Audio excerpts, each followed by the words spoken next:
Hello everybody, welcome back to another episode of Overwatch Weekly. Got 5 things I want to talk about today. Most of them are pretty short, but there are 2 that are a little bit longer. But we're going to start off with the patch that went live yesterday that included the Winter Wonderland event. Of course, featured some new skins, new emotes, all that kind of stuff. A winter-fied version of Blizzard World. I went over all of the unlockable items, skins, sprays, all that kind of stuff in a video that went up yesterday. So if you want to check that out, I have it linked in the description as well as in the cards. So you can take a look at that if you want. But there was more to the patch notes, so we can go over those. First, we have a little change to Ashe. Nothing major, just his Bob is the his I'm referring to.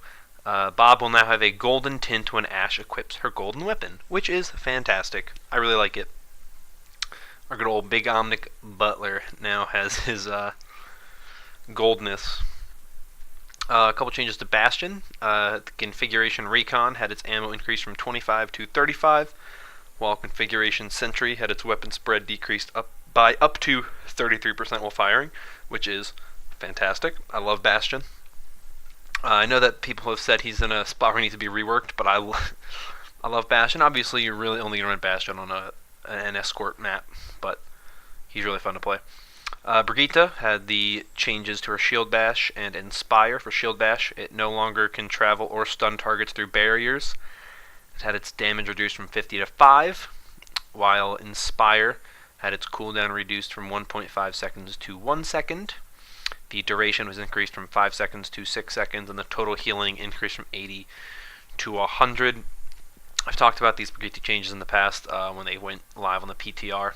I'm not a huge fan of them, primarily because I think it makes dive a little bit stronger now, because the bashing now you take away a Brigitte counter while also increasing the amount of healing Brigitte can do. You already have 2 other healers in the composition. I don't know. I just think these changes are not the best, and I think the damage reduction is it's a little too harsh. Obviously, if you're a Brigitte and someone's flanking you, not a lot. I mean, yeah, you can still stun them, you get some damage off, but if they have a movement ability, they'll get away, which I guess is probably the intention, is you're not killing everybody, but it's I don't know. 5 damage is just so pointless at that point. But Doomfist also has some changes. To Rising Uppercut, we got a loss of air control duration lowered from 3 seconds to 0.6 seconds. Seismic Slam had its maximum range reduced from 20 meters to 15 meters, and targets no longer lose air control while being pulled in. And with Meteor Strike, the inner ring damage radius was increased from 1.5 meters to 2 meters, and the outer ring maximum damage decreased from 300 to 200. For McCree, the alternate fire damage was increased from 45 to 55. For Soldier 76, Tactical Visor no longer makes Helix rockets lock onto enemies. And for Torbjorn, his Molten Core had its damage increased from 130 to 160 per second. There's some other stuff on these patch notes, mostly bug fixes. So if you want to check the rest of those out, or if you want to see the developer comments on these changes. There's also an audio change. The option to use Windows Spatial Audio is available. You can find that in the Windows Start menu. Control panel, hardware and sound, speaker device, spatial sound. If you want to check all that out. But yeah, there's a little bit more stuff on the patch notes if you want to check those out, but those are the main points. Next, I'm going to do things a little bit differently, and I'm going to talk about some Overwatch League stuff before talking more about other regular Overwatch stuff. But the Overwatch League Watchpoint Season Preview Kickoff Show was this past Wednesday. I totally forgot to talk about it last week, and I meant to. That's my bad. But there are a couple interesting things here, so I want to cover some of those right now. The first thing, the whole Week 1 schedule for Season 2 was announced. Obviously, we knew that the season was going to be kicking off Thursday, February 14th for 2019. But we know now that the first game of the season will be a rematch of the grand finals, the Philadelphia Fusion taking on the London Spitfire. I expected that to be what it was, but we know now for sure we're getting that. We will also be seeing the Boston Uprising take on the New York Excelsior, the Los Angeles Gladiators take on the Seoul Dynasty, and the Hangzhou Spark take on the Shanghai Dragons. That is your Day 1 schedule. I'll have the Day 1, Day 2, Day 3, and Day 4 schedules cycle on screen. I won't go over all of them, but you'll be able to see them. Also, there's going to be a couple games broadcast on Disney XD. The Hangzhou Spark and Shanghai Dragons game, which is 8:30 p.m. Pacific on Thursday, February 14th, will be one of those. There will also be two on Sunday, the Houston Outlaws taking on the Boston Uprising at 12 p.m. Pacific, and the Philadelphia Fusion taking on the Atlanta Reign at 1:30 p.m. Pacific on Sunday. A couple other things. The commissioner was interviewed, talked about a couple of things, such as one that I'm really interested in, which is games outside of LA. I'm very excited to see where. We don't have any clue as to where yet, to my knowledge, but I think we will see soon. But if I had to guess, I would say most likely we would get probably like in New York as an East Coast one, maybe London since they're the champions, then maybe Seoul, maybe Shanghai. Some cities like that I think are ones that are possible. Washington, D.C. Those are some of the cities that I look at and think that maybe we could see some stuff for. Another little thing for Overwatch League fans, you can now get the away skins from the Overwatch League in-game. This is a little story that I knew about, did not actually mean to talk about, but I'll bring it up while we're here. If you go to the game, you can get both the home and away skins for the Overwatch League teams. If you already have home skins, you may have noticed that you also have the away skins for ones you have already purchased. This currently applies to the original 12 teams. It will also apply to the 8 new teams when they are added prior to the start of the 2019 season, but they haven't actually added them yet. I checked to see if they have. They have not. So you will be able to get those eventually. But for now, you can get the away skins from the original 12 teams in-game right now. But that's it for the Overwatch League stuff. Just, I guess, a little quick thing. The Season 1 schedule, or Season 2 schedule, as well as the Season 2 Stage 1 map pool will be announced later today. I don't know what time, so be on the lookout for Overwatch League social media accounts, because they'll reveal it, I'm sure, there. I'm sure they'll talk about it on YouTube as well. But that's it for the Overwatch League news. Now I want to get back to some non-Overwatch League news, where we have a couple of different dev update type things. The first one comes from this past weekend. I believe it was actually Friday or Thursday. We got so I guess it wasn't technically this past weekend, but late last week. Reinforce, formerly an Overwatch League analyst, was at Blizzard headquarters doing a stream. I shouldn't say as you know. What you may know is that now Blizzard has this streamer residency program where they'll have streamers come to Blizzard headquarters. They'll stream from Blizzard HQ, and every so often a dev will go on stream for 30 minutes, 45 minutes to an hour, whatever, and just kind of talk and answer questions and all that kind of stuff. So we saw Jeff Goodman, the lead hero designer for Overwatch, on Reinforce's stream, and I want to just talk about a couple of the big points.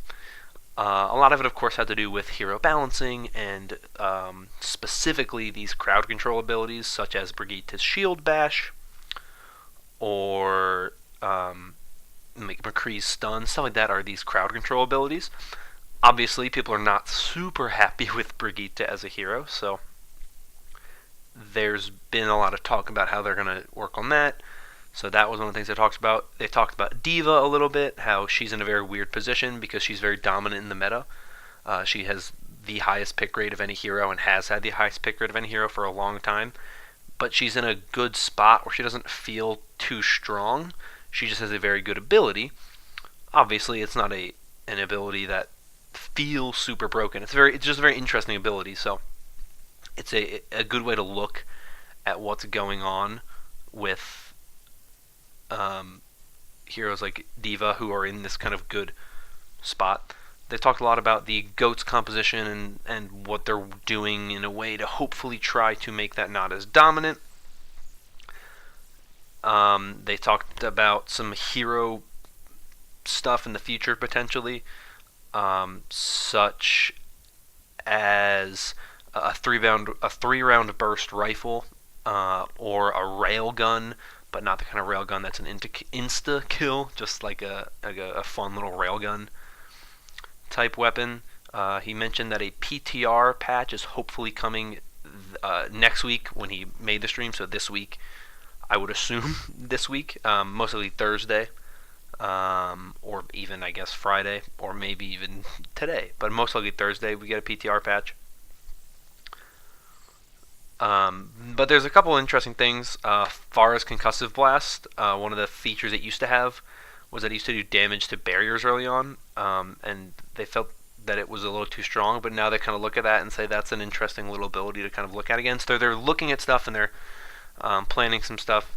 More healers. They're obviously looking into Echo as a hero. So there's a lot of stuff that Jeff Goodman talked about.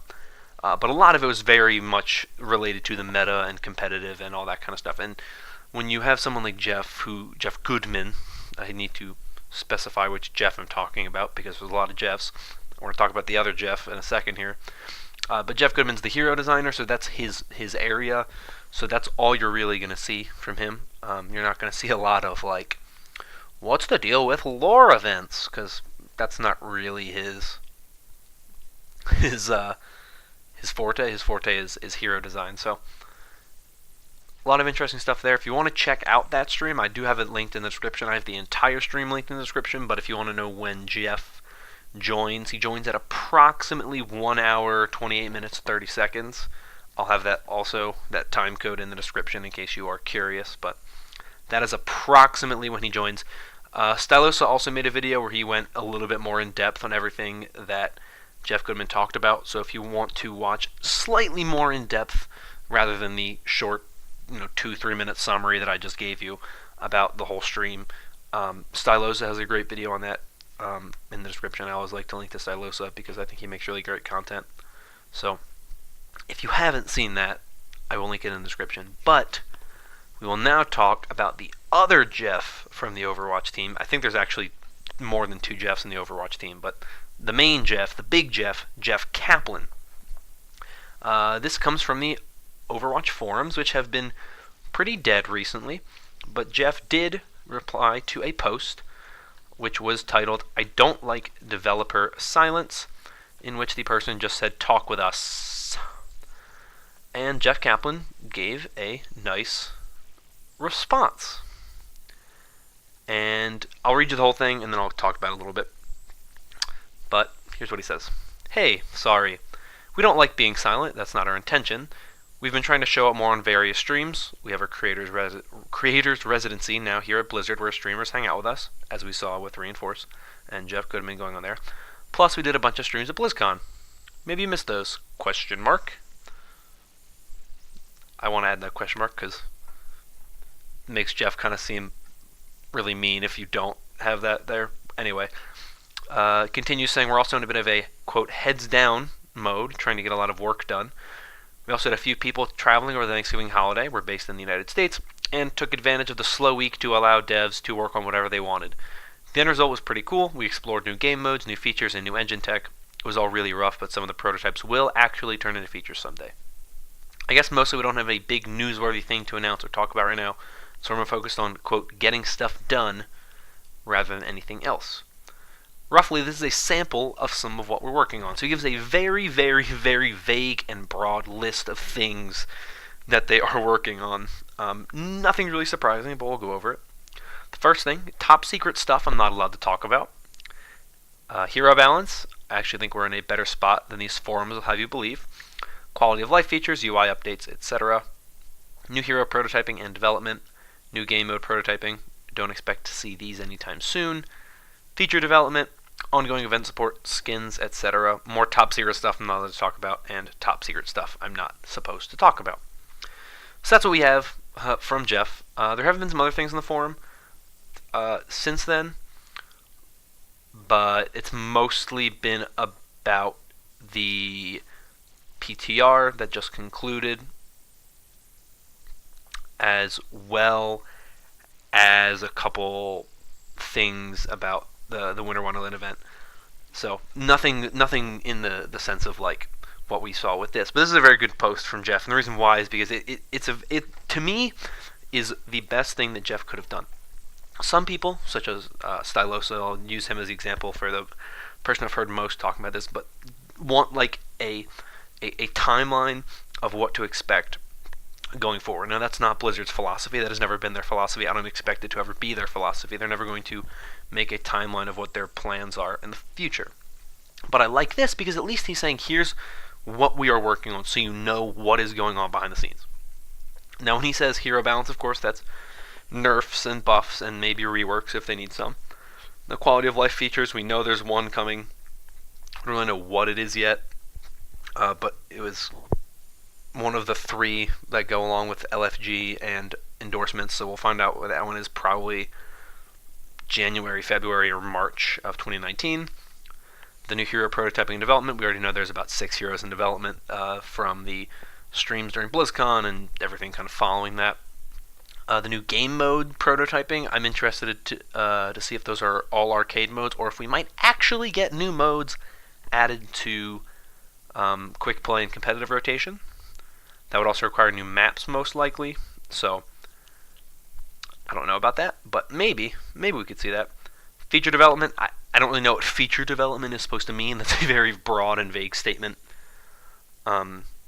So that to me seems like a blanket statement for quality of life features and game modes and stuff like that. So that's just a very broad statement. Ongoing event support, skins, etc.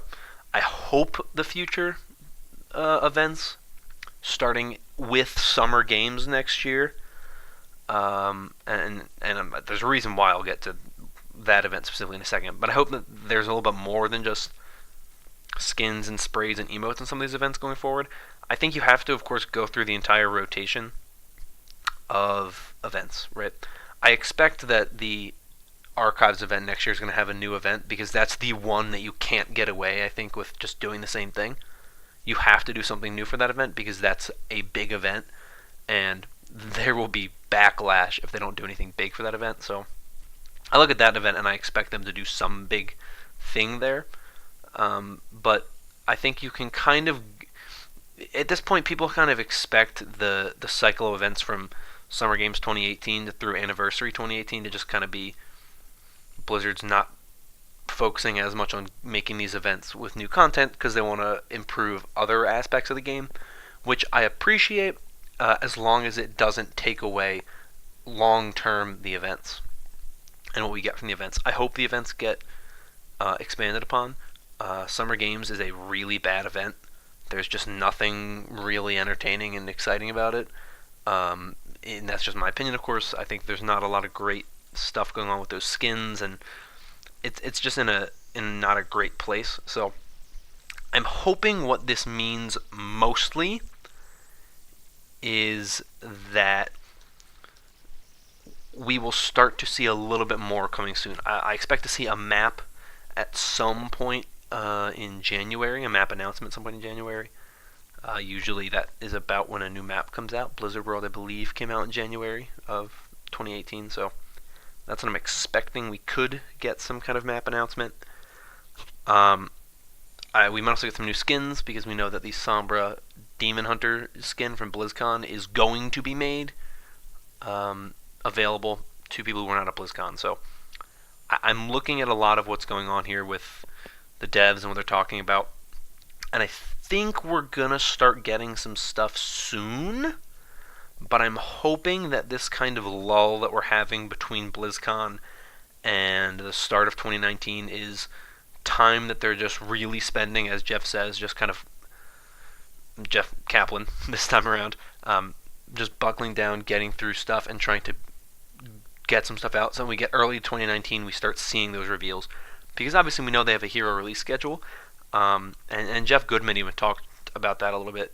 They've talked about maybe they need to adjust that hero release schedule with more or less heroes a year, depending on what they want to do. So it's a very interesting period right now in this game's life, because you kind of have to assume that it's not going to last forever. Obviously, this game is eventually going to have to do a lot more to keep people coming in.